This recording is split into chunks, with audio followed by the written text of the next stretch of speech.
ನಮಸ್ಕಾರ, ನಾನು ನಿಮ್ಮ ರಘುನಂದನ, ಕರ್ನಾಟಕ ರಾಷ್ಟ್ರ ಪಕ್ಷದ ರಾಜ್ಯ ಸಂಘಟನಾ ಕಾರ್ಯದರ್ಶಿ. ಈಗಾಗಲೇ ಮುಂಚೆ ಲೈವ್ ನೋಡಿರ್ತೀರಾ, ಮತ್ತೆ ಈ ಟ್ಯಾಗ್ಲೈನ್ ನೋಡಿರ್ತೀರಾ. ನೋಡಿ ಇಲ್ಲಿ ಎಲ್ಲ ಸಂಪೂರ್ಣವಾಗಿ ಇಡೀ ಒಂದು ಹಳ್ಳಿಯ ತರದ 100 ಜನರನ್ನ ಒಳಗೊಂಡಂತ ಇಡೀ ಪ್ರದೇಶವನ್ನ ನೇರ ಯಾವುದೇ ನೋಟಿಸ್ ಕೊಡದೆ, ಅವ್ರಿಗೆ ಏನು ಹೇಳದೆ ಕೇಳದೆ ಸಂಪೂರ್ಣವಾಗಿ ಇವರೆಲ್ಲ ನೋಡಿ, ಈ ಜನಗಳನ್ನ ನೋಡಿ, ಇವರು ಯಾರ ತರ ಕಾಣಿಸ್ತಾರೆ ನಿಮ್ಗೆ? ಇಲ್ಲಿ ನೋಡಿ, ಇಲ್ಲಿ ನೋಡಿ, ಅಮ್ಮ ನೋಡಿ, ಅಜ್ಜಿ ಏನ್ ನಮ್ಮ ಹೆಸರು? ಬಾಬಂದಿ. ಮುಸಲ್ಮಾನ್ರು. ನಿಮ್ಮ ಹೆಸರು? ಇಮಾಮ್ ಸಾಬು. ಆಯ್ತು. ಇವರು ನೋಡಿ ಇಲ್ಲಿ ಈ ಮಗು ಎಷ್ಟು ಮಗುದು? 1 ತಿಂಗಳ ಮಗು ಅಣ್ಣ. 1 ತಿಂಗಳ ಮಗು ಮತ್ತೆ 9 ತಿಂಗಳ ಗರ್ಭಿಣಿಯನ್ನ ಆಚೆಗೆ ಎಳ್ದಾಕಿ, ಮತ್ತೆ ಬಾಣಂತಿಯನ್ನ ಆಚೆಗೆ ಎಳ್ದಾಕಿ, ಮಕ್ಕಳುಗಳನ್ನ ಮಕ ಮೂತಿ ನೋಡ್ದೆ ಇಂಥ ಚಳಿಯಲ್ಲಿ ಈ ಸರ್ಕಾರ, ಇಂಥ ಚಳಿಯಲ್ಲಿ ಸ್ವತಃ ಇಲ್ಲೇ ಕೂಗಳತೆ ದೂರದಲ್ಲಿ ಇದೇ ಕ್ಷೇತ್ರದ ಏನದು ಮಂತ್ರಿಗಳಾದ, ಕಂದಾಯ ಇಲಾಖೆ ಮಂತ್ರಿಗಳಾದ ಶ್ರೀಮಾನ್ ಶ್ರೀ ಕೃಷ್ಣ ಬೈರೇಗೌಡರು ನೇರವಾಗಿ ನೋಡಿ, ಇಲ್ಲಿ ಈ ಮಗು ನೋಡಿ ಎಷ್ಟು ತಿಂಗಳ ಮಗು, ಮತ್ತೆ ಇಲ್ಲಿ ಸಾಮಾನುಗಳನ್ನು ನೋಡಿ, ಇಲ್ಲಿ ಸಾಮಾನುಗಳು ಇವರು ಮಾಡದೆ ಕೂಲಿ ಕೆಲಸ, ಕೂಲಿಯೋ ನಾಲಿಯೋ ಇನ್ನೊಂದೋ ಮತ್ತೊಂದೋ ಮಾಡಿ ಏನೋ ಒಂದು ಸಣ್ಣದು ನೋಡಿ, ಏನೂ ಇಲ್ಲ.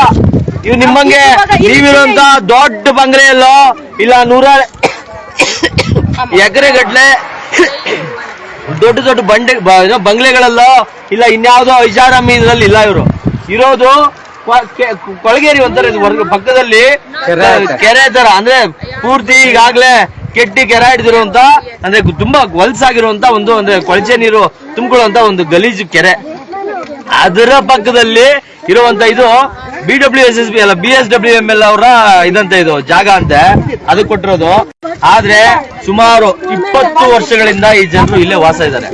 20 ವರ್ಷಗಳಿಂದ ಇವ್ರ ಮನೆ ಕಟ್ಕೊಳ್ಳೋ ತನಕ, ಇನ್ನೊಂದು ಮಾಡ್ಕೊಳ್ಳೋ ತನಕ, ಮತ್ತೆ ಸ್ವತಃ ಸರ್ಕಾರ ಅಂದ್ರೆ ಇಲ್ಲಿಯ ಸ್ಥಳೀಯ ಆಡಳಿತ ಸಂಸ್ಥೆ ತಾಲೂಕು ಕಚೇರಿಯಿಂದ ಇವ್ರಿಗೆಲ್ರಿಗೂ ಈಗ ಆಲ್ರೆಡಿ ತಾತ್ಕಾಲಿಕ ಇದು ಏನ್ ಹೇಳ್ತೀವಿ ವಸತಿ ಪತ್ರಗಳನ್ನ ಈಗ ಆಲ್ರೆಡಿ ತಾತ್ಕಾಲಿಕವಾಗಿ ನೀವು ತಾತ್ಕಾಲಿಕವಾಗಿ ಹಕ್ಕುಪತ್ರಗಳನ್ನ ಈಗಾಗ್ಲೇ ವಿತರಿಸಿ, ಇವರು ಆಯ್ತಪ್ಪ ನಮಗೂ ಒಂದೇನೋ ಒಂದಿಷ್ಟು ಜಾಗ ಆಯ್ತು ಹೆಂಗೋ ಅವರು ಹಕ್ಕುಪತ್ರಗಳನ್ನ ವಿತರಿಸಿದ್ದಾರೆ ಅನ್ನೋ ಕಾರಣಕ್ಕೆ ಸ್ವತಃ ಇವರೆಲ್ಲ ಏನೊಂದು 10 ಅಡಿಗೆ 10 ಅಡಿ ಅಷ್ಟೇ ನೋಡಿ, ನೋಡಿ ನೋಡಿ 10 ಅಡಿಗೆ 10 ಅಡಿ ಬಾಣಂತಿರಮ್ಮ ನೋಡಿ. ಇವ್ರು ನೋಡೋಣ, ಇದು ನೋಡಿ ಮಕ್ಕಳು ಅವರು ಬಚ್ಕಿರ್ಬೇಕು ಅನ್ನೋ ಕಾರಣಕ್ಕೆ ಏನೋ ಬಾಣಂತಿ ನೋಡಿ, ಇವರು ನೋಡಿ ಇಲ್ಲಿ ಪಾಪು ನೋಡಿ ಇಂತ ಇಷ್ಟೊಂದು ನೋಡಿ, ಇಲ್ಲಿ ಬನ್ನಿ, ಇಲ್ಲಿ ಅಲ್ಲಿ ನೋಡಿ, ಯಾರನ್ನು ಅವರ ಕನಿಷ್ಠ ಪಕ್ಷ ಅವ್ರಿಗೆ ಮೂಲಭೂತವಾಗಿ ಬೇಕಾಗಿರೋ ಏನೋ ಸಣ್ಣ ಪುಟ್ಟದನ್ನ ತಗೋತೀವಿ ಅಂದ್ರೂ ಬಿಡದೆ ನೋಡಿ, ಯಾವ್ದೇ ಅವ್ರ ಹಕ್ಕುಪತ್ರಗಳು ಡಾಕ್ಯುಮೆಂಟ್ಸು ಇನ್ನೊಂದು ಮತ್ತೊಂದು ಯಾವ್ದನ್ನು ನೋಡಿ, ಇಲ್ಲಿ ನೋಡ್ರಿ, ಇಲ್ಲಿ ಇವೆಲ್ಲಾನು ಯಾರು ಕಟ್ಕೊಡ್ತಾರಣ್ಣ? ಈಗ ಇವ್ರಿಗೆ ಯಾರು ಈ ಲಾಸನ್ನ ಬರ್ಸೋರು ಯಾರು? ಇವ್ರ ಜೀವನಗಳು ಇವತ್ತು ಇವ್ರ ಜೀವನ 3 ಬಟ್ಟೆ ಆಗಿದೆಯಲ್ಲ, ಇವ್ರು ಯಾರು? ಇವ್ರು ಬೀದಿಗೆ ಬಂದಿರಲ್ಲ, ಇವ್ರು ಯಾರು? ಇವ್ರಿಗೆ ಇದನ್ನ ಏನ್ ಹೇಳ್ತಾರೆ, ಇದನ್ನ ಇವ್ರ ಜೀವನವನ್ನ ಕಟ್ಕೊಡೋದು ಯಾರು ಜವಾಬ್ದಾರಿ? ಈ ಸಂವಿಧಾನದ ಆಡಳಿತದ ಈ ಸರ್ಕಾರ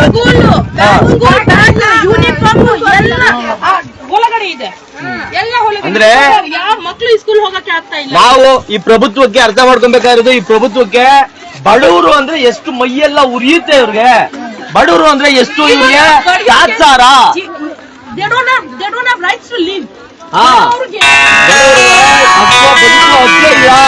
ಅನ್ನೋ ರೀತಿಯಲ್ಲಿ ಈ ಸರ್ಕಾರಗಳು ವರ್ತಿಸ್ತಾ ಇದೆ ಅನ್ನೋದಕ್ಕೆ ನಿಜವಾಗ್ಲೂ ಎಳೆ ಗೂಸ್ರಿ. 3 ತಿಂಗಳು 1 ತಿಂಗಳು 5 ದಿನದ ಉತ್ತರ ಪ್ರದೇಶದಲ್ಲಿ ಆಗ್ತಿದ್ದಂತ ದಬ್ಬಾಳಿಕೆ ಕರ್ನಾಟಕ ರಾಜ್ಯಕ್ಕೆ ನಮ್ಮ ಅಹಿಂದ ಸಮಾಜವಾದಿಯ ಮುಖವಾಡ ಹೊತ್ಕೊಂಡಿರುವಂತ ಸ್ವತಃ ಸಿದ್ದರಾಮಯ್ಯನವರ ಸರ್ಕಾರದಲ್ಲಿ ಬಂದೊದಗಿರೋದು ನಮ್ಮೆಲ್ಲರೂ ದೌರ್ಭಾಗ್ಯ. ಇದು ನಿಜವಾಗ್ಲೂ ಬನ್ನಿ ಸ್ನೇಹಿತರೆ, ಇನ್ನು ಮುಂದೆ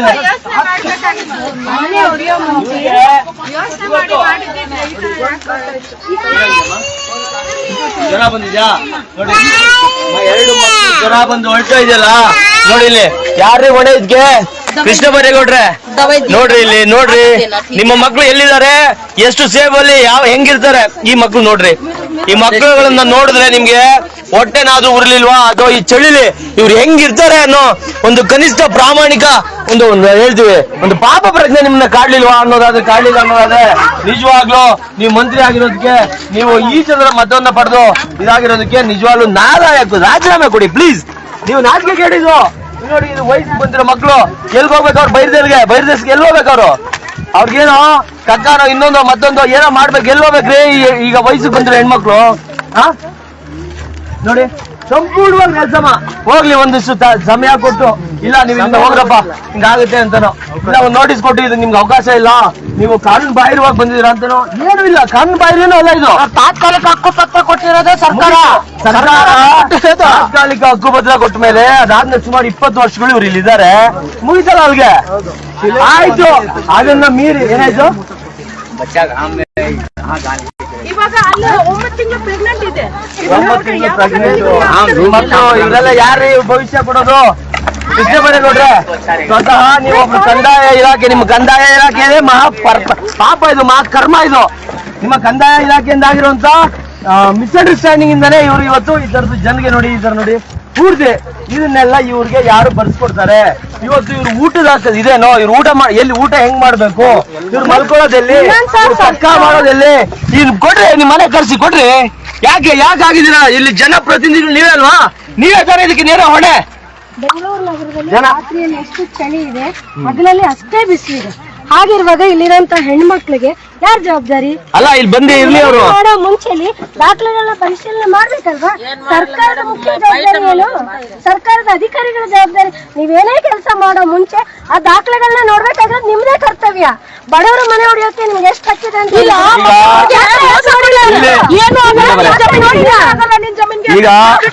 ಒಂದು ಇಲ್ಲಿ ನೀವು ಯಾರೆಲ್ಲ ಇವತ್ತು ಕೆರೆಗಳ ಮೇಲೆ ಮಾಲ್ ಕಟ್ಟಿದ್ದಾರೆ, ಅಪಾರ್ಟ್ಮೆಂಟ್ ಕಟ್ಟಿದ್ದಾರೆ, ಇನ್ನೊಂದು ಕಟ್ಟಿದ್ದಾರೆ, ಇವ್ರನ್ನ ಯಾರಾದ್ರೂ ಟಚ್ ಮಾಡೋ ಯೋಗ್ಯತೆ ಅಥವಾ ಧೈರ್ಯ, ದಮ್ಮು, ತಾಕತ್ತು ನಿಮ್ಗಿದ್ಯಾ? ಇವ್ರ ಮಕ್ಳು ಇವ್ರೇನು ಗೊತ್ತಿ ನಿಮ್ಗೆ? ಇವ್ರು ಅಸಹಾಯಕರು, ಇವ್ರನ್ನ ಹೆಂಗಾದ್ರೂ ಒಕ್ಕಲಿಸ್ಬೋದು, ಇವ್ರನ್ನ ಯಾವ ರೀತಿ ಬೇಕಾದ್ರೂ ಓಡಿಸ್ಬೋದು, ಇವ್ರ ಪರವಾಗಿ ಯಾರೂ ಬರಲ್ಲ ಅನ್ನೋ ಮೂಢನಂಬಿಕೆ ಭ್ರಮೆಯಲ್ಲಿ ನೀವಿದ್ರೆ ದಯಮಾಡಿ ಈ ತರ ಮಾಡ್ಬಿಟ್ಟು ದಯಮಾಡಿ. ಯಾಕೆಂದ್ರೆ ಇವತ್ತು ನಾವು ಕರ್ನಾಟಕ ರಾಷ್ಟ್ರ ಸಮಿತಿ ಪಕ್ಷ ಎಲ್ಲೆಲ್ಲಿ ಅಕ್ರಮವಾಗಿ ಭೂ ಕಬಳಿಕೆ ಮಾಡ್ಕೊಂಡಿರುವಂತ ನೂರಾರು ವಿಷಯಗಳನ್ನ ಇದೇ ನಮ್ಮ ಸತೀಶ್ ಅವ್ರ ಹಳ್ಳಿಯಲ್ಲಿ ಆಗಿರುವಂತ ಸ್ಮಶಾನ ಒತ್ತುವರಿ, ಇನ್ನೊಂದು ಮತ್ತೊಂದಕ್ಕೆ ದಿನನಿತ್ಯ ಬಂಧನ ಸರ್ವೆ ಆಗಿದೆ, ಎಲ್ಲ ಆಗಿದೆ, ಆದೇಶ ಆಗಿದೆ, ಅದಕ್ಕೆ ಅವನ್ ಸಂಬಂಧಪಟ್ಟಿದ್ದಲ್ಲ ಅಂತ ಅವನನ್ನ ತೆರವುಗೊಳಿಸೋ ಯೋಗ್ಯತೆ ಇಲ್ಲ ಇವ್ರಿಗೆ. 10 ಗುಂಟೆಯನ್ನ ಒಬ್ಬ ಪ್ರಭಾವಿ ಹತ್ರ ತೆರವುಗೊಳಿಸೋ ಯೋಗ್ಯತೆ ಇಲ್ಲೋರಂತ ನಾಲಾಯಕ್ ಕಂದಾಯ ಅಧಿಕಾರಿ, ಕಂದಾಯ ಮಂತ್ರಿ ಇವತ್ತು ಇಲ್ಲಿರೋ ನೂರಾರು ಜನರು ಇನ್ನು ಅಣ್ಣ ಇದು ಇಷ್ಟೇ ಅಲ್ಲ, ಇದನ್ನ ದಾಟಿ ಕೆಳಗಡೆ ಅಲ್ಲಿ ನೂರಾರು ಮನೆಗಳನ್ನ ಅಲ್ಲಿ ಕೆಲಸ ಮಾಡಿದ್ದಾರೆ. ಹೋಗೋಣ, ಅಲ್ಲಿಗೂ ಹೋಗೋಣ. ಆ ಕಡೆ ಹೋಗಕ್ಕಾಗಲ್ಲ, ಹಂಗ ಹೋಗಕ್ಕಾಗಲ್ಲ, ಹಿಂಗ ಹೋಗಕ್ಕಾಗಲ್ಲಂತೆ. ಆದ್ರೆ ನಾನು ಹೇಳ್ತಾ ಇರೋದು ಇದು ಯಾರ ತಪ್ಪು, ಯಾಕೆ ಇವ್ರಿಗೆ ಶಿಕ್ಷೆ? ನಿಜವಾಗ್ಲೂ ಇವ್ರದಲ್ಲ ಅಂದಿದ್ರೆ ಸಮಯ ಕೊಟ್ಟು ಇವ್ರನ್ನ ಬೇರೆ ಕಡೆಗೆ ಯಾಕೆಂದ್ರೆ ಇವರೇ ಅಲ್ವಾ ನಿಜವಾದ ನಿರ್ಗತಿಕರು?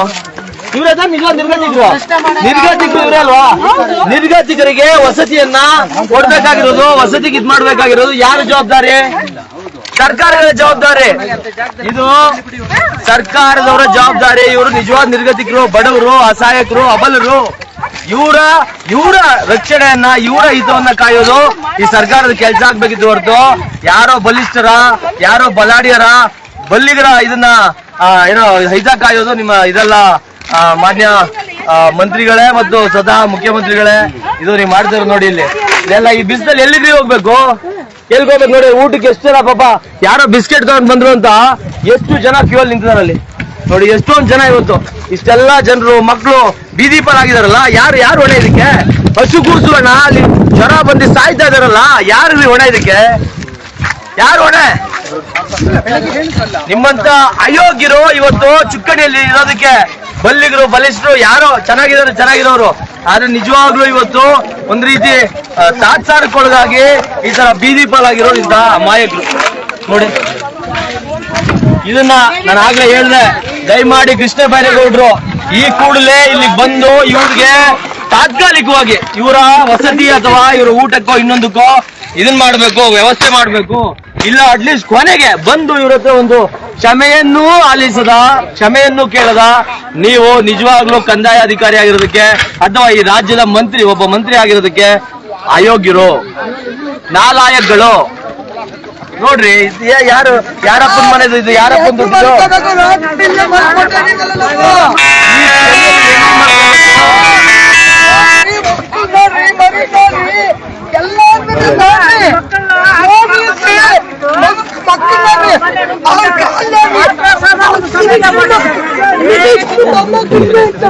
ಇವರು 9 ತಿಂಗಳ ಪ್ರೆಗ್ನೆಂಟ್. ಇವಾಗ ಇವ್ರದ್ದು ಯಾವಾಗ ಡೆಲಿವರಿ ಆಗುತ್ತೆ ಅಂತ ಗೊತ್ತಿಲ್ಲ. ಇವಾಗ ಯಾವಾಗ ಡೆಲಿವರಿ ಆಗುತ್ತೆ ಗೊತ್ತಿಲ್ಲ. ಇಲ್ಲಿ ಹೋಗುತ್ತೆ ಪಾಪು ಮಗು ಆದ್ಮೇಲೆ ಚೆನ್ನೆಯಲ್ಲಿ ಇಲ್ಲೇ ತಗೊಂಡ್ಬರ್ತಾರೆ. ಈಗ ಯಾರು ಮಾಡಿ ಕರ್ಕೊಂಡು ಹೋಗಿ ಅವ್ರಿಗೆ ಏನ್ ತಾಯಿ ನಿಮ್ಮ ಹೆಸರು? ಶ್ರಾವಣಿ. ಇಲ್ಲಿಯವ್ರು ನೀವು? ಇಲ್ಲೇ ಅವರಾ? ನೋಡಿ 9 ತಿಂಗಳ ಪ್ರೆಗ್ನೆಂಟ್ ಪಾಪ. 1ನೇ ತಾರೀಕು ಅಂದ್ರೆ ಇನ್ನು 10 ದಿನ ಇದೆ. ಯಾವಾಗ ಬೇಕಾದ್ರೂ ಯಾವ ಮೂಮೆಂಟ್ ಅಲ್ಲಿ ಬೇಕಾದ್ರೂ ಆ ತಾಯಿಗೆ ಮಗು ಆಗ್ಬೋದು.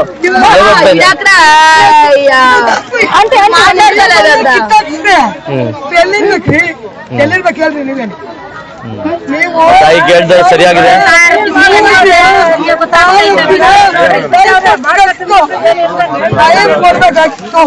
ಗೊತ್ತಾಯ್ತಾ? ನಾವು ಓದಿರೋರಲ್ಲ, ಬರ್ದಿರೋರಲ್ಲ, ನಮ್ಗೆ 4 ದಿನ ಟೈಮ್ ಕೊಡಬೇಕಾಗಿತ್ತು.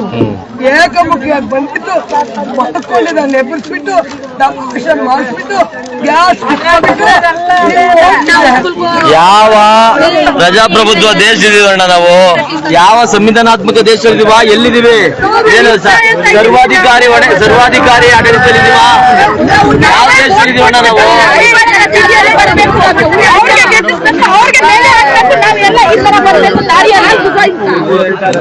ನೋಡಿ ಓಟೇ ಕೊಡಲ್ಲ, ಏನು ಆಗ್ಲಿ ನಾನು ವೋಟ್ ಕೊಡಕ್ಕೆ ಹೋಗೋದೇ ಇಲ್ಲ.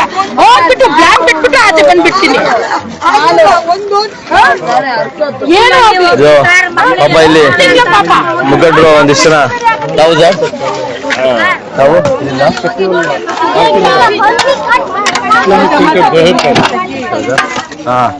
ಧನ್ಯವಾದಗಳು ಬಂದಿದ್ದೀರಾ. ನೋಡಿ ಎಲ್ಲಾರ್ದು ವಿಷಯ ಇದು, ನಮ್ಮ ಒಬ್ಬರದ್ದು ಅಂತ ಇಲ್ಲ, ಎಲ್ಲಾ ಕಮ್ಯುನಿಟಿ ಅವರು ಇದ್ದಾರೆ.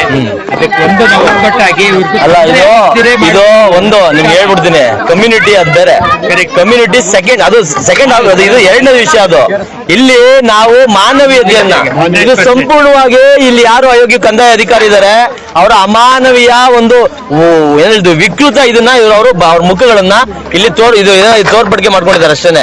ಇದು ಕಮ್ಯುನಿಟಿ ಬೇರೆ, ಅದು ಒಂದು ಮಾನವೀಯ ಇರ್ಬೇಕಲ್ಲ.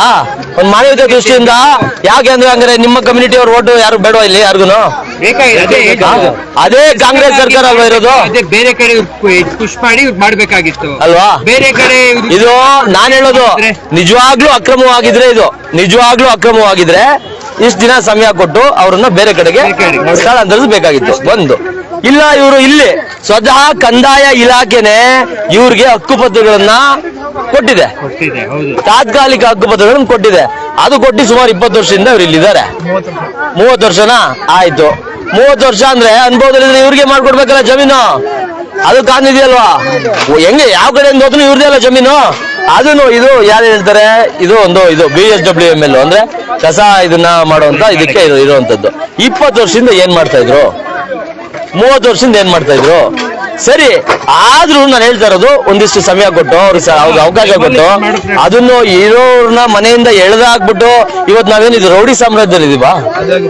ಗುಂಡಾಗಿರಿ ರಾಜ್ಯದಲ್ಲಿ ಇದೀವಾ? ಸರ್ವಾಧಿಕಾರಿ ಧೋರಣೆ ಒಳಗಡೆ ಇದೀವಾ? ಸಂವಿಧಾನ ಇಲ್ವಾ? ಪ್ರಜಾಪ್ರಭುತ್ವ ಇಲ್ವಾ? ಯಾರು ಕಾಯೋರು ಇದನ್ನ? ಬೆಳಗ್ಗೆ 4 ಗಂಟೆ ಬಂದ್ಬಿಟ್ಟು ಇದೆಲ್ಲ ಮಾಡ್ತಾರೆ ಅಂದ್ರೆ ಇವರೆಲ್ಲ ಯಾರು? ಇವರು ಮನುಷ್ಯರಲ್ವಾ? ನೋಡಿ, ಬೆಳಿಗ್ಗೆ 4 ಗಂಟೆಗೆ ಬರುವಂತ ಸರ್ಕಾರ ಇದೇನೋ ಒಂದ್ ರೀತಿ ಕಳ್ಳರು ಇಲ್ಲ ಹಪ್ತ ವಸೂಲಿ ಮಾಡೋರು, ಸಾಲ ವಸೂಲಿ ಮಾಡೋರು ಬರೋ ಸಮಯದಲ್ಲಿ 4 ಗಂಟೆಯಲ್ಲಿ ಸ್ವತಃ ಯಾರು ಪೊಲೀಸರನ್ನ ಬೇರೆ ಬಂದೋಬಸ್ತ್ಗಳನ್ನ ತೆಗೆದುಕೊಂಡು ಬಂದು ಇಲ್ಲಿ ಈ ಜನರನ್ನ ಹೇಳ್ತಾರೆ ಒಕ್ಕಲೆಬ್ಸಲಾಗಿದೆ. ಸಂಪೂರ್ಣವಾಗಿ ಮನೆಗಳಂತೂ ಛಿದ್ರ ಎಲ್ಲ ಪೂರ್ತಿ ಏನನ್ನೂ ಉಳಿಸಿಲ್ಲ. 100 ಮನೆಗಳನ್ನ ಧ್ವಂಸ ಮಾಡಿದ್ದಾರೆ. ಅರ್ಥ ಮಾಡ್ಕೊಬೇಕು. 100 ಮನೆಗಳು ಅಂದ್ರೆ ಇಲ್ಲಿ ಈ ಕಡೆ ಒಂದು ಕಡೆ 100 ಮನೆಗಳು, ಇನ್ನು ಆ ಕಡೆ ಆ ಬಂಡೆಯನ್ನ ದಾಟಿ ಆ ಕಡೆಗೆ ಹೊರಗಡೆಯಿಂದ ಬರ್ಬೇಕು. ಹಂಗಾಗಿ ಆ ಕಡೆ ತೋರ್ಸಕ್ ಆಗ್ತಾ ಇಲ್ಲ. ಆ ಕಡೆಗೂ 106 ಮನೆಗಳನ್ನ ಒಡೆದು ಡ್ಯಾಮೇಜ್ ಮಾಡಿ ಇದ್ ಮಾಡಿದ್ದಾರೆ. ಸೊ ಇದು ನಿಜವಾಗ್ಲೂ ಜನ ನಾನು ಹೇಳುದು ಮತ್ತೆ ಇವತ್ತು ಮೊನ್ನೆ ಪೊಲೀಸರಿಗೆ ಹೇಳ್ತಾ ಇದ್ದೆ, ಪೊಲೀಸರ ಉಪಟಳ ಅಂತ, ಇದೊಂಥರ ಸರ್ಕಾರದವ್ರ ಉಪಟಳ. ಇದು ಬಡವರು ಅಂದ್ರೆ ಬಲ್ಲಿಗರು, ಏನು ಇಲ್ದಿರೋರು ಇವರು ಅಂತಂದ್ರೆ ಅಷ್ಟೇ ಮುಗೀತು. 200 ಮನೆಗಳನ್ನ ನೇರವಾಗಿ ನಿರ್ನಾಮ ಮಾಡಿದ್ದಾರೆ ನೋಡಿ. ಇದು ನಿಜವಾಗ್ಲೂ ಏನ್ ಹೇಳ್ಬೇಕು ಅನ್ನೋದೇ ಅರ್ಥ ಆಗದೆ ಇರುವಂತ ಒಂದು ಸ್ಥಿತಿಲಿ, ಒಂದು ರೀತಿಯ ಇದರಲ್ಲಿ ಇದೀವಿ. ಜನಗಳು ಬದುಕ್ಬೇಕ್ರಣ್ಣ, ಜನಗಳು ಬದುಕೋದು ಬಿಡಿ.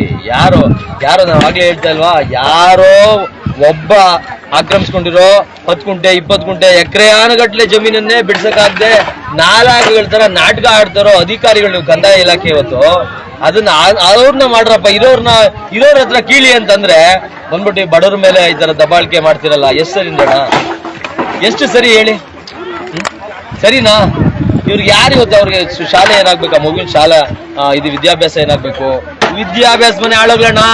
ಊಟ ಏನಾಗ್ಬೇಕು? ಕಕ್ಕಸೆಲ್ ಮಾಡ್ಬೇಕು. ಅವನು ಮಲಗೋದಲ್ಲಿ ಅವನು ಇಂಥ ಚಳಿಲಿ, ಇಂಥ ಬಿಸಿಲು, ಮಧ್ಯಾಹ್ನ ಆದ್ರೆ ರವ ಬಿಸಿಲು ಹೊಡಿತಾ ಇದೆ. ಈಗ ಬೆಳಿಗ್ಗೆ ಸಂಜೆ ಆದ್ರೆ ಪೂರ್ತಿ ಹಿಮ ಬೀಳುತ್ತೆ, ಚಳಿ ಇರುತ್ತೆ. ಯಾರು ಏನಾಗ್ಬೇಕು? ಜನರು ಎಲ್ಲಿ ಹೋಗ್ಬೇಕು ಪಾಪ? ಹಸಿಗೂಸ್ರಣ್ಣ. 3 ವರ್ಷ 3 ತಿಂಗಳು 2 ತಿಂಗಳು 1 ತಿಂಗಳು 9 ತಿಂಗಳ ಗರ್ಭಿಣಿ. ನಿಮ್ಗೇನು ಅಂತಃಕರಣವೇ ಇಲ್ವಾ? ಮನಸ್ಸಾಕ್ಷಿನೇ ಇಲ್ವಾ? ಮಾನವೀಯತೆಯೇ ಇಲ್ವಾ ನಿಮ್ಗೆ? ಅವ್ರಿಗೆ ಆಗಿಲ್ಲಲ್ಲ ಸರ್, ಅದಕ್ಕೆ ಅವ್ರಿಗೆ ಆಗಿದ್ರೆ ಅಂತ ಅವ್ರಿಗೆ ನೋವು ಬರುತ್ತೆ. ಅವ್ರಿಗೆ ಆಗಿಲ್ಲ, ಬಡವರಿಗೆ ಆಗಿದಾರಲ್ಲ ಅವ್ರು, ಅದಕ್ಕೆ ಅದು ಇರೋ ಬರ್ತಾ ಇಲ್ಲ, ಯಾರು ಬಂದಿಲ್ಲ ಸರ್. ನೀವು ಕಟ್ಟೋ ಒಂದೊಂದು ಬಂಗ್ಲೆಗಳಿಗೂ ಸಮಯ ಇಲ್ಲ. ಇದು ಸರ್ ಒಂದು ಬಂಗ್ಲೆಗಳಿಗೆ ಇಡೀ ಇದನ್ನ ಏನ್ ಹೇಳ್ತೀರಾ, ಇಡೀ ಪೂರ್ತಿ ಇದನ್ನ ಲೆಕ್ಕ ಇಲ್ಲ. ನಮ್ಮ MLA ಕೃಷ್ಣ ಬೈರೇಗೌಡ ಸರ್, ಅವ್ರು ಬಂದಿದ್ರ ಇಲ್ಲಿ? ಇಲ್ಲ, ನಾವು ಓಟ್ ಕೊಟ್ಟಿದ್ದೀನಿ ಸರ್ ಅವ್ರಿಗೆ. ನಾವು ಕೇಳೋ ಪ್ರಶ್ನೆ ಇದೆಯಾ? ನಾವು ಓಟ್ ಕೊಟ್ಟಿದ್ದೀವಿ. ಇಲ್ಲೇ ಇರೋದಾ? ನಾವು ಇಲ್ಲೇ ಇರೋದು. ನಾವು ಓಟ್ ಕೊಟ್ಟಿದ್ದೀವಿ. ಏನಣ್ಣ ಹೆಸರು? ನಮ್ಮ ಹೆಸರು ಜಾಫರ್ ಅಂತ ಸರ್. ಜಾಫರ್. ನಾವು ಇಲ್ಲೇ ಇರೋದು. ನಾವು ಓಟ್ ಕೊಟ್ಟಿದ್ದೀನಿ ಅವ್ರಿಗೆ. ನಮ್ಗೆ ಕೇಳಕ್ ಪ್ರಶ್ನೆ ಇದೆ, ಓಕೆನಾ? ಓಟ್ ಕೊಟ್ಟಿದ್ದಕ್ಕೆ ಅನ್ಯಾಯ ಮಾಡಿದ್ದಾರೆ, ಅನ್ಯಾಯ ಮಾಡಿದ್ದಾರೆ ಅವರೆಲ್ಲ. ಏರೋದಿರಣ್ಣ ನೀನು? ನಾವು SLC ಓದಿದ್ವಿ ಸರ್. ನಿಮ್ದು ಹಕ್ಕುಪತ್ರ ಎಲ್ಲ ಕೊಟ್ಟಿದ್ದಾರಾ? ಎಲ್ಲ ಇದೆ ಸರ್ ಅವ್ರ ಹತ್ರ, ಎಲ್ಲ ಹಕ್ಕುಪತ್ರ, ರೇಷನ್ ಕಾರ್ಡು, ಆಧಾರ್ ಕಾರ್ಡು ಎಲ್ಲ ಇದೇ ಅಡ್ರೆಸ್ ವೋಟರ್ ID ಕಾರ್ಡ್. ಇಲ್ಲಿ ಝೂಮ್ ಮಾಡಿ. ಕಂಬ ಯಾಕೆ ಸರ್ ಕೊಡೋದು? ಕಂಬ ಸರ್ ಇಲ್ಲಿ ತೋರಿಸಿ. ಕಂಬ ಇದೆ, ಮೀಟರ್ ಇದೆ, ಕಂಬ ಇದೆ, ಮೀಟರ್ ಇದೆ. ಯಾರು ಕೊಡೋದು ಸರ್? ಯಾರು ಕೊಡೋದು? ಇದು ಗೌರ್ಮೆಂಟ್, ಸರ್ಕಾರ ಕೊಡೋದು. ಇಂಥ ರಾಜಿ ಮಾಡಿರಲ್ಲ ಸರ್ಕಾರ. ಅವಾಗ ಯಾರು ಹಾಕಿದ್ದು ಇದೆಲ್ಲ? ಅವಾಗ ತಾತ್ಕಾಲಿಕ ಹಕ್ಕುಪತ್ರಗಳನ್ನು ಕೊಟ್ಟು KEBನೂ ಇದನ್ನ ಕೊಟ್ಟು, ಅಂದ್ರೆ ವಿದ್ಯುತ್ ಸಂಪರ್ಕ, ನೀರಿನ ಸಂಪರ್ಕಗಳೆಲ್ಲಾನು ಕೊಟ್ಟು ನಂತರ ಇವರು ಏಕಾಏಕಿಯನ್ನ ಹೇಳ್ದೆ ಕೇಳದೆ ಹೆಂಗೆ ಇದ್ರೆ ಡೆಮಾಲಿಷ್ ಮಾಡ್ತಾರೆ. ಮತ್ತೆ ಇಲ್ಲಿ ತನಕ ಇದನ್ನೆಲ್ಲ ಯಾಕೆ ಕೊಟ್ರಿ? ಯಾವ ಆಧಾರದ ಮೇಲೆ ಕೊಟ್ಟಿದ್ರಿ? ತಾತ್ಕಾಲಿಕ ಇದನ್ನ ಹೆಂಗ್ ಕೊಟ್ರಿ? ಇಷ್ಟೇ. ಬನ್ನಿ, ಏನ್ ತಮ್ಮ ಹೆಸರೇನು? ಜೈವತ ಬಸ್. ಈಗ ಹೇಳಿ, ಎಷ್ಟು ವರ್ಷದಿಂದ ಇದ್ದೀರಾ ನೀವು ಇಲ್ಲಿ? 25 ವರ್ಷದಿಂದ ಇಲ್ಲೇ ಇದೀರಾ, ನೆಲೆಸಿದ್ದೀರಾ? ಹಾ. ಎಷ್ಟು ಜನರು ನೀವು? ಅಂದ್ರೆ ಇಲ್ಲಿ ಎಷ್ಟು ಜನರು ಇಲ್ಲಿ ನೆಲೆಸಿರೋದು? ಆಲ್ಮೋಸ್ಟ್ ಅಲ್ಲ ಇಲ್ಲಿ ಒಂದು ಏನ್ ಕ್ಲಿಯರೆನ್ಸ್ ಬೇಕು ಅಂದ್ರೆ ದರ್ವೇಶ್ ಅವ್ರದ್ದು ಸಪ್ರೇಟ್ ಇದೆ. ದರ್ವೇಶ್ ಕ್ಯಾಟಗರಿ A1 ಅಲ್ಲಿ ಬರೋದು ಸುಮಾರು ಅವ್ರದ್ದು ಪೇಪರ್ಸ್ ಇರಲಿ, ಅವ್ರದ್ದು ಏನಿರ್ಲಿ, ಅವ್ರದ್ದು ಜೀವನ ಹೆಂಗಿತ್ತು ಅಂದ್ರೆ 90s ಅಲ್ಲಿ ಹೆಂಗೆ ಬದುಕಿತ್ತು, ಬಡತನ ಇತ್ತು, ಗುಡಿಸ್ಲು, ಬಲೆ, ಮೋರಿ ಇಲ್ಲ, ಚರಂಡಿ ಇಲ್ಲ, ನೀರಿಲ್ಲ, ಕರೆಂಟ್ ಇಲ್ಲ, ಆ ತರ ಜೀವನ ಅವ್ರು ಇವತ್ತವರೆಗೂ ಮಾಡ್ತಾ ಇದ್ದಾರೆ. ಅದೇ ಜೀವನದಲ್ಲಿ ಇದ್ದಿದ್ದವ್ರು. ಅವ್ರಿಗೆ ಬೀದಿಗೆ ತಂದು ಹಾಕಿದಿರಲ್ಲ ನೀವು. ಸಣ್ಣ ಪುಟ್ಟ ಐಟಮ್ಗಳೆಲ್ಲ ನೀವು ಬೀದಿಗೆ ತಂದು ಬಿಸಾಕಿ ಇದೆಲ್ಲ ಮಾಡ್ತಿದ್ದೀರಲ್ಲ, ಅದು ನ್ಯಾಯನಾ? ಅವ್ರಿಗೆ 100% ಕಾನ್ಫಿಡೆನ್ಸ್ ಇತ್ತು ನಮ್ಗೆ ಬೇರೆಗೌಡ ಬೀದಿಗೆ ತರಲ್ಲ ಅಂತ. ಆ ಹೋಪಿಂದ ಅವ್ರಿಗೆ ಇನ್ವರ್ಗು ಅವ್ರ ಆಫೀಸ್ ಎಲ್ಲಿದೆ ಅಂತ ಗೊತ್ತಿರ್ಲಿಲ್ಲ. ಅವ್ರಿಗೆ ಹೋಗಿಲ್ಲ. ಅವ್ರು ನಮ್ ಬೀದಿಗೆ ಬಂದ್ರೆ ನಮ್ಗೆ ಅವರೇ ಸಹಾಯ ಮಾಡ್ತಾರಂತ, ಅವ್ರು ಸಪೋರ್ಟ್ ಮಾಡ್ತಾರಂತ ಆ ಹೋಪಿಂದ ಇವ್ರು ಬದುಕ್ತಾ ಇದ್ದಾರೆ. ನಂಬಿಕೆ ದ್ರೋಹ ಮಾಡಿದ್ದಾರೆ. ಇದು ಮನೆ ಕಟ್ಟುವಾಗ ಸರ್ಕಾರ ಗಮನಕ್ಕೆ ಆಗಲಿ, ಅಧಿಕಾರಿಗಳು ಯಾರು ಬಂದಿಲ್ಲ. ಯಾರು ಬಂದಿಲ್ಲ. ಇದು ಹೋಗಿರೋದ್ರಿಂದ ಅಧಿಕಾರಿಗಳು ಅವ್ರಿಗೆ ಗೊತ್ತಿಲ್ಲದೆ ವಿದ್ಯುತ್ ಸಂಪರ್ಕ ಹೆಂಗ್ ಕೊಡ್ತಾರೆ? ಸರ್ಕಾರ ಗಮನಕ್ಕೆ ಅವ್ರಿಗೆ ಗೊತ್ತಿಲ್ಲದೆ ವಿದ್ಯುತ್ ಸಂಪರ್ಕ ಹೆಂಗ್ ಕೊಡ್ತಾರೆ? ಇಲ್ಲ, ಇದು ವಿದ್ಯುತ್ ಸಂಪರ್ಕ ಹೆಂಗ್ ಬಂದಿದೆ ಅಂದ್ರೆ ದುರ್ವೇಶ್ ಅವ್ರಿಗೆ ವಿದ್ಯುತ್ ಇರ್ಲಿಲ್ಲ. ಒಂದ್ 3-4 ಮೀಟರ್ ಅಷ್ಟೇ ಇರೋದು. 30 ಕುಟುಂಬದಲ್ಲಿ 3-4 ಅಷ್ಟೇ ಇರೋದು ಮೀಟರ್. ದುರ್ವೇಶ್ ಅವ್ರಿಗೆ ಮೀಟರ್ ಇರ್ಲಿಲ್ಲ, ಕರೆಂಟ್ ಇರ್ಲಿಲ್ಲ, ಮತ್ತೆ ನೀರ್ದು ಏನು ಇರ್ಲಿಲ್ಲ. ಇದು ಏನು ಅಟ್ಲೀಸ್ಟ್ 4 ಮನೆ ಆದ್ರೂ ಬಿಡ್ಬೇಕಲ್ಲ ಇಲ್ಲಿ. ಇಲ್ಲಿ ಯಾವ್ದು 4 ಮನೆ? ಹೊಡ್ದಾಕಿ ಎಲ್ ಮನೆಯಿಂದ ಅದನ್ನೇ ಹೌದು So, ಇದು ಸಂಪೂರ್ಣ ಸರ್ಕಾರ ಇದೊಂದು ರೀತಿ ಸೂತ್ರವನ್ನ ಕಿತ್ತ ಗಾಳಿಪಟ ಆಗಿದೆ. ಇವ್ರು ಯಾರು ಎಲ್ಲಿ ಯಾವ ರೀತಿ ಭ್ರಷ್ಟಾಚಾರದಲ್ಲಿ ಮುಳುಗಿ ಹೇಳ್ತಾ ಇದಾರೆ ಏನು ಅನ್ನೋದೇ ಜನಗಳಿಗೆ ಗೊತ್ತಾಗದ ರೀತಿಯಲ್ಲಿ ಹೇಳೋರು ಕೇಳೋರು ಯಾರು ಇಲ್ಲದೇ ಇರೋ ಕಾರಣಕ್ಕೆ ಸಂಪೂರ್ಣವಾಗಿ ಇವರು ಒಂದು ರೀತಿ ಸರ್ವಾಧಿಕಾರಿ, ಅಲ್ಲಿ ಸೆಂಟ್ರಲ್ ಅಲ್ಲಿ ಅವರು, ಸ್ಟೇಟ್ ಅಲ್ಲಿ ಇವರು ಇಬ್ರು ಸರ್ವಾಧಿಕಾರಿ ರೀತಿಗಳಲ್ಲಿ ಬಡವರ ಮೇಲೆ ನಿರಂತರವಾಗಿ ನಂಬಿಕೆ ದ್ರೋಹ ಮಾಡಿದ್ದಾರೆ, ದೌರ್ಜನ್ಯವನ್ನ ಮಾಡ್ತಾ ಇರೋದು ಕಂಡು ಬರ್ತಾ ಇದೆ. ಹಂಗಾಗಿ ಮುಂದೆ ಇದನ್ನ ಯಾರು ಕರೇಗೌಡರು ಅಂತ ಯಾರು ಹೇಳಿದ್ರು ಇವರು ಆ ಪಾರ್ಟಿ ಯಾರಿದ್ದಾರೆ ಅಥವಾ ಇಲ್ಲಿ ಕಂದಾಯ ಇಲಾಖೆಯನ್ನ ಹೋಗಿ ಮಾತನಾಡಿಸಿ ತಹಸೀಲ್ದಾರರ ಗಮನಕ್ಕೆ ತಂದು ಇದು ಬಂದಿದ್ಯಾ ಅಥವಾ ಇಲ್ಲಿ ಏನಾಗಿದೆ ಅನ್ನೋದನ್ನ ತಿಳ್ಕೊಳ್ಳೋ ಒಂದು ಪ್ರಯತ್ನವನ್ನ ನಾವು ಮಾಡ್ತೀವಿ. ಮುಂದೆ ಯಾವುದೆಲ್ಲ ರೀತಿಯಲ್ಲಿ ಇವರ ಜನರ ಪರವಾಗಿ, ಈ ಅಸಹಾಯಕರ ಪರವಾಗಿ KRS ಪಕ್ಷ ನಿಂತ್ಕೋಬಹುದು ಅನ್ನೋದು ನೋಡ್ಕೊಂಡು ನಾವು ಎಂದೆಂದಿಗೂ ಅಂತಿಮವಾಗಿ ನಿರಂತರವಾಗಿ ನಾವು ನಿಮ್ ಜೊತೆ ಪ್ರಾಮಾಣಿಕವಾಗಿರ್ತೀವಿ ಅಂತ ಹೇಳ್ತಾ ಬಂದಂತ ಎಲ್ಲ ನಮ್ಮ KRS ಈಗ ಸರ್ಕಾರಿ ಜಾಗವನ್ನ ಗುಳುಂ ಮಾಡಿ ರೆಸಾರ್ಟ್ ಕಟ್ಕೊಂಡವ್ರೆ, ಫಾರ್ಮ್ ಹೌಸ್ ಮಾಡ್ಕೊಂಡವ್ರೆ, ಇನ್ನು ಸಾವಿರಾರು ಎಕರೆ ಒಬ್ಬೊಬ್ಬನ ಲೀಡ್ ನಾಯಕನ್ನು ತಗೊಂಡ್ರೆ, ಕಾರ್ಪೊರೇಟರ್ ಇಂದ MLA ಇಂದ MP ತಗೊಂಡ್ರೆ 100 ಎಕರೆ 200 ಎಕರೆ 500 ಎಕರೆ 1000 ಎಕರೆ ಸರ್ಕಾರಿ ಜಾಗ ಅರ್ಧ ಇದ್ರೆ ಇನ್ನ ಅರ್ಧ ಜಾಗ ಬಡವ್ರದ್ದು ಕಿತ್ತು ಕಾಂಪೌಂಡ್ ಹಾಕೊಂಡು ಮಾಡ್ಕೊಂಡವ್ರೆ. ಆದ್ರೆ ಇಲ್ಲಿ ಯಾವುದೇ ಮನೆ 10 ರಿಂದ 15 ಅಡಿ ಮೇಲೆ ಇಲ್ಲ, ಇರೋದೇ 10 ಮನೆ, ಅದು ಶೀಟ್ ಮನೆ.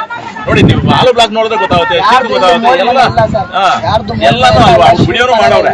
ಇಂಥ ಮನೆಯನ್ನ ನಾಚಿಕೆಟ್ಟ ಇಂಥ ಮನೆ ಕೆಡವಿದೆ ಅಂದ್ರೆ ಇದು ನಾಚಿಕೆಟ್ಟ ಸರ್ಕಾರ, ನಾಚಿಕೆಟ್ಟ ರಾಜಕಾರಣಿ ಇವರು. ಕನಿಷ್ಠ ನಮ್ಮ ತಾಲೂಕಿನ ಶಾಸಕನಾದಂತ ಕೃಷ್ಣ ಬೈರೇಗೌಡ ಇಲ್ಲಿ ಬಂದು ನೋಡ್ಬೇಕಾಗಿತ್ತು.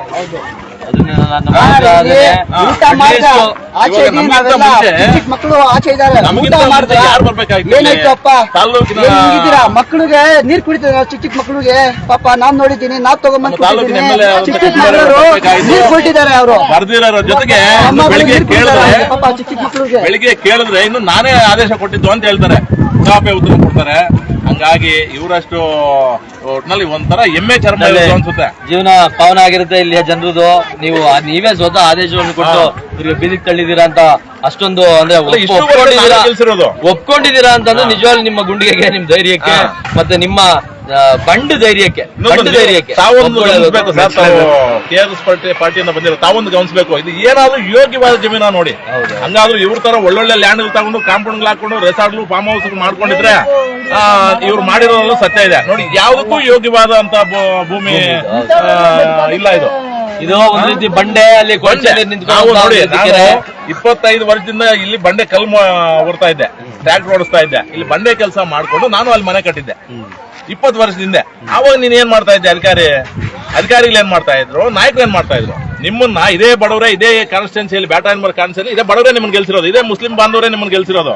ಆದ್ರೆ ಚಿಕ್ಕ ಮಕ್ಕಳನ್ನ ಎತ್ತಿ ಆಚೆಗೆ ಎಳೆದು ನೀವು ಮನೆ ದಬ್ತಿರಲ್ಲ, ನಿಮ್ಗೊಂದು ಮಾನ ಮರ್ಯಾದೆ ಇದೆಯನ್ರಿ? ಮೀಡಿಯಾ ಮುಂದೆ ನಾನು ಸಾಚ ಅಂತ ಮಾತಾಡ್ತೀರಾ? ನಿಮ್ಮ ತಂದೆ ಕಾಲದಿಂದಾನು ನಮ್ಗೆ ಗೊತ್ತು, ಯಾರು ಕೃಷ್ಣ ಬೈರೇಗೌಡ್ರೆ, ನಿಮ್ಮ ತಂದೆ ಕಾಲದಿಂದಾನು ನಾವು ನೋಡಿದ್ದೇವೆ ನಿಮ್ಮ ರಾಜಕಾರಣಿ. ನೀವು ಮಾತಿಗಷ್ಟೇ ಒಳ್ಳೆ ಮಾತು, ನೀವು ಮಾಡೋದೆಲ್ಲ ಅನಾಚಾರ ಕೆಲಸ ಅನ್ನೋದು ಇದು ಇವಾಗ ಕರ್ನಾಟಕ ರಾಜ್ಯಕ್ಕೆ ಗೊತ್ತಾಗಿದೆ.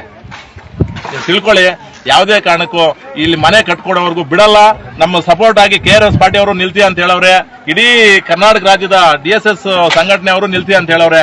ಎಲ್ಲರ ಸಮ್ಮುಖದಲ್ಲಿ ಇಲ್ಲಿ ಆದ್ರೂ ಮಲಗಬೇಕು, ಹೆಂಗೋ ಮಾನ ಹೋಗಿದೆ, ಪ್ರಾಣ ಒಂದು ಹೋಗ್ಬೇಕಷ್ಟೇ, ಮಾನ ಮರ್ಯಾದೆ ಪ್ರಾಣ ಒಂದು ಹೋಗ್ಬೇಕು. ಪ್ರಾಣ ಹೋದ್ರೂ ಪರವಾಗಿಲ್ಲ, ನಿಮ್ಮ ಮನೆ ಹತ್ರ ಬಂದು ಮಲಗ್ತೀವಿ, ಇದಂತೂ ನೀವು ನೆನ್ಪಿಟ್ಕೊಳ್ಳಿ. ಇದು ಅವರ ಹೇಳ್ತಾ ಇರೋದು ನಿಜವಾಗ್ಲು ಅವ್ರ ನೋವು, ಅವ್ರ ಆಕ್ರೋಶ ಇಲ್ಲಿ ತನಕ ತಂದು ನಿಲ್ಸಿದೆ. ಯಾಕಂದ್ರೆ ಜನ ಇವತ್ತು ಮಾತಾಡ್ತಾ ಇಲ್ಲ, ಪ್ರಶ್ನೆನೇ ಕೇಳ್ತಾ ಇಲ್ಲ. ಅಂತದ್ರಲ್ಲಿ ಇವತ್ತು ಅಟ್ಲೀಸ್ಟ್ ಅವರು ಒಂದು ರೀತಿ ಅವ್ರಿಗೆ ಆಗಿರುವಂತ ಅನ್ಯಾಯಕ್ಕೆ ಅವರು ಸಿಡಿದಿದ್ದಾರೆ, ಒಳ್ಳೇದು. ಆದ್ರೆ ಇದನ್ನ ಇಲ್ಲಿಗೆ ಬಿಡೋದಂತ ಬಿಡಬಾರ್ದು. ಬಿಡಲ್ಲ ಸರ್, ಖಂಡಿತವಾಗ್ಲೂ ಬಿಡಲ್ಲ. ಅವರು ಮಲಗಬೇಕು, ಇದೇ ಇದೇ ಚಳಿ ಅಲ್ಲಿ ಮಲಗನ, ಕನಿಷ್ಠ ಅಲ್ಲಿ ಸ್ಮೆಲ್ ಆದ್ರೂ ಇದಿರುತ್ತೆ, ಇಲ್ಲಿ ಸ್ಮೆಲ್ ಬೇರೆ ಇದೆ. ಅವ್ರು ಬಂದು ಒಂದ್ ನೈಟ್ ಇಲ್ಲಿ ಮಲ್ಕೊಳ್ರಿ, ಆಮೇಲೆ ಗೊತ್ತಾಗತ್ತೆ. ಅವರು ಅವ್ರ ಮನೆಯಲ್ಲಿ ಆರಾಮಾಗಿ ಮಲ್ಕೊಳ್ತಾರೆ, ಕಂಬಲ್ ಬೆಡ್ಶೀಟ್ ಇಟ್ಕೊಳ್ರಿ, ಅವ್ರಿಗೆ ನೋವಾಗಲ್ಲ. ನಮ್ಗೆ ನೋವಾಗ್ತದೆ ಸರ್, ನಮ್ ಚಿಕ್ಕ ಪಾಪು ಇದಾರೆ, ಅವ್ರಿಗೆ ನೋವಾಗ್ತದೆ. ಅವ್ರಿಗೆ ಯಾರು ಕೇಳ್ತಾರ? ಹ್ಯಾಂಡಿಕ್ಯಾಪ್ ಇದಾರೆ ಸರ್, ಹ್ಯಾಂಡಿಕ್ಯಾಪ್ ಕೈ ಇಲ್ಲ, ಕಾಲಿಲ್ಲ, ಆಲ್ಮೋಸ್ಟ್ ಇದ್ದವರೆಲ್ಲ ಭಿಕ್ಷೆ ಬೇಡವ್ರು. ಈಗ ಅಲ್ಲಿ ಭಿಕ್ಷೆ ಬೇಡಕ್ ಹೋದ್ರೆ ತಂದು ಮಾಡ್ಕೊಂಡ್ ಬಂದು ಇಲ್ಲಿ ಮಾಡಿ ತಿನ್ನೋದಕ್ಕೆ ಜಾಗ ಇಲ್ಲ. ಎಲ್ಲಿ ಯಾವ ಬ್ಲಾಕ್ ಅಲ್ಲಿ ಎಲ್ಲಿ ತಿಂತಾರೆ? ಇಲ್ಲಿ ಡಿಶ್ ನೋಡಿ, ಆ ಸ್ಮೆಲ್ ನೋಡಿ. ಇಂತ ನಾಚಿಕೆಟ್ಟ ರಾಜ್ಯ ಇರೋವರೆಗೂ ನಮ್ಮ ರಾಜ್ಯ ಇಷ್ಟೇನೆ. ಅಲ್ಲಿ ಜನರು ಇನ್ನೂ ಎಲ್ಲ ಅಲ್ಲೆಲ್ಲ ಮಲಗಿದ್ದಾರೆ, ಕೂತಾರೆ ಪಾಪ ಅಲ್ಲಿ.